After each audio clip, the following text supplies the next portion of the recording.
안녕하세요 여러분, 필빠입니다. 자, 드디어 기다리고 기다리던 시즌8이 시작했습니다. 여러분들 다들 재밌게 보고 오셨죠? 어쨌든 이번 시즌도 제가 꼼꼼하게 분석해드릴 테니까 워킹데드 본방 보시고 또 제 리뷰 영상도 찾아와 주시면 감사하겠습니다. 자, 어쨌든 오늘도 내용 알차게 준비했으니까 재밌게 봐주셨으면 좋겠습니다. 그럼 지금 바로 시작할게요.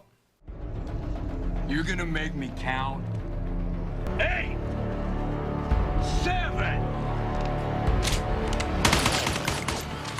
자, 우선은 본격적으로 내용에 들어가기 전에 정리를 좀 해보고 들어가보죠. 시즌7 16화에서 연합군이 내간에게 처음으로 타격을 입혔고 시즌8에서 제대로 된 타격을 할 기회를 잡게 됩니다. 그리고 이번에 방영된 에피소드에서는 우리의 답답함을 풀어주기라도 하듯 속 시원한 장면들이 속출했었죠. 연합군은 각자의 방식대로 이 전쟁을 준비했고, 그러면서 각 마을의 리더들이 번갈아 가면서 주민들의 사기를 돕고는 스피치를 진행합니다. 그리고 반대편에서는 타라, 캐롤, 모건, 그리고 데릴이 안식처로 유인할 좀비 작업을 진행하고 있죠. 마침내 시간이 흘러 연합군은 안식처를 공격하기 시작했고, 유인한 좀비들 또한 안식처로 진격하면서 이 내간은 큰 타격을 입게 됩니다. 그리고 이 과정에서 가브리엘은 그레고리를 구하려다가 오히려 자신이 안식처에 갇히게 되는 위기를 맞게 되죠.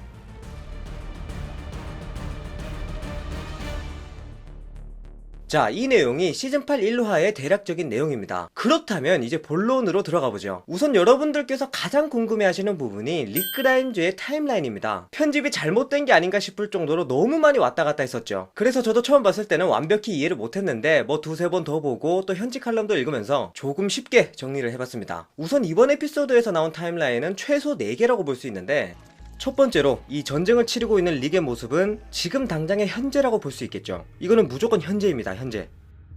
그리고 두 번째로 칼과 노숙자가 만나는 장면은 지금의 현재보다 약간 먼 미래라고 볼 수 있습니다. 이 부분은 릭과 칼의 대화에서 알 수 있죠. You could have been one of them. Like a spy? 전쟁 중이기 때문에 저 사람이 안식처 사람일지도 모른다. 그런 부분이겠죠. 그리고 세 번째로 무언가 고뇌하는 듯한 릭의 모습입니다. 이 모습은 어쩌면 전쟁이 끝난 뒤의 모습일지도 모르죠. 그리고 마지막으로 가장 쉬운 부분입니다. 왜냐면 주디스가 엄청나게 성장했어요. 수염이 가득한 릭의 모습은 지금으로부터 아주 먼 미래다. 이렇게 추측을 해볼 수 있겠죠. 사실 앞서 언급했지만 편집이 그렇게 매끄럽지는 않았어요. 연출자가 전달해주고자 하는 것은 여러 개의 타임라인을 보여주면서 시즌8 전체를 보여주고 싶었던 것 같아요. 그러니까 쉽게 말하면 우리는 이번 1화를 통해서 시즌8 전체를 본 거나 다름이 없습니다. 이 내용을 통해서 첫 번째로 어쨌든 릭은 전쟁에서 이긴다. 그 말은 내간과의 전쟁도 시즌8에서 끝난다. 그리고 두 번째로 전쟁의 승패와 상관없이 내간의 생사는 드라마를 따라갈지 원작을 따라갈지 여전히 제작진의 손에 달려있다. 요 정도로 정리를 할 수 있겠네요. 자, 그리고 이번에는 릭과 내간의 전쟁을 조금 더 심층적으로 파헤쳐보죠. 아무래도 그레고리 얘기를 안 할 수가 없는데 이미 예상된 일이었죠. 그레고리는 시즌7 후반부에서 안식처로 넘어갈 준비를 했습니다. 그리고 전쟁이 한창이던 때 예상대로 깐족대면서 등장하죠. 그러면서 내간이 그레고리에게 무언가를 말해보라고 합니다. And? Go home now, or you won't have a home to go back to. 이 장면이 원작에서도 똑같이 나와요. 대사가 토시 하나 안 바뀌고 그대로 똑같죠. 하지만 다른 점이 있다면 원작에서는 이 말을 듣고 몇몇 힐탑 마을 사람들이 집으로 돌아갑니다. 하지만 드라마는 힐탑의 모든 사람들이 자리를 지키죠. 그리고 지저스도 한마디 거듭니다. 사실 원작에서 힐탑 마을 사람들이 나빠서가 아니라 떠나면서도 지저스에게 좀 젠틀하게 사과를 구합니다. 그러니까 지저스도 너네들 상황 내가 이해한다 그런 식으로 서로 좋게 끝내죠. 그런데 드라마는 이 내용을 완전히 비틀었어요. 이 부분은 매기가 정말로 믿음을 주는 리더로 일어섰다 그런 식으로 볼 수 있겠죠. 자, 두 번째로는 릭이 내간을 왜 죽이지 않았나 그 부분을 다뤄보죠. 전쟁 한가운데서 릭은 내간을 죽일 천금 같은 기회를 잡게 되죠. 근데 가브리엘이 이제 그만해라 그런 말을 하기도 했고, 릭도 생각보다 이성적으로 생각하면서 자리를 뜹니다.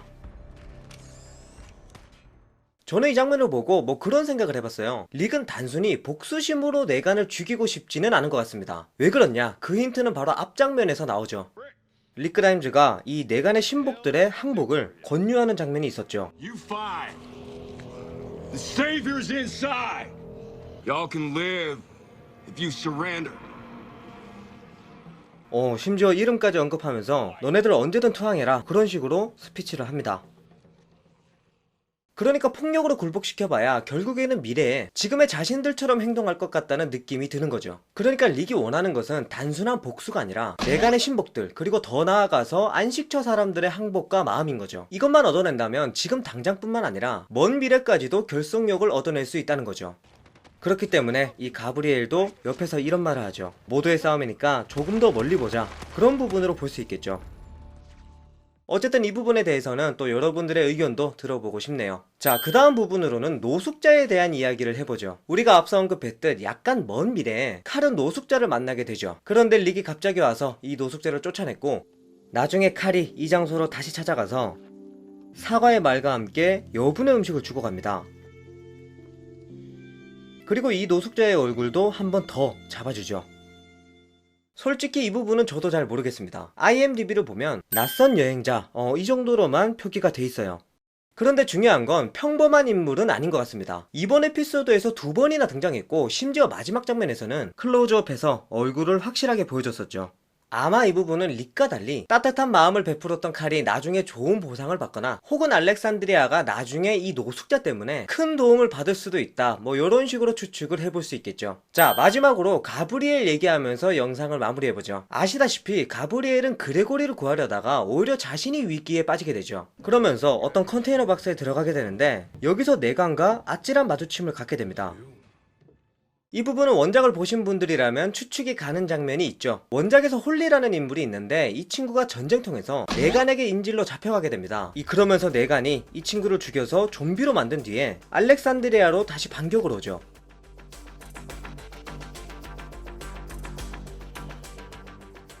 결국 얼굴을 덮었던 천을 벗기니까 홀리가 좀비로 변해 있었고, 알렉산드리아 쪽 사람도 하나 당하게 되죠.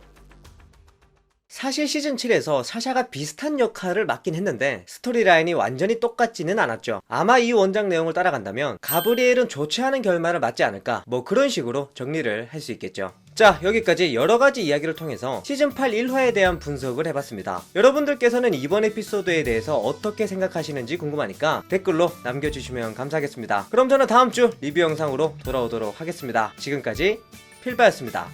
안녕!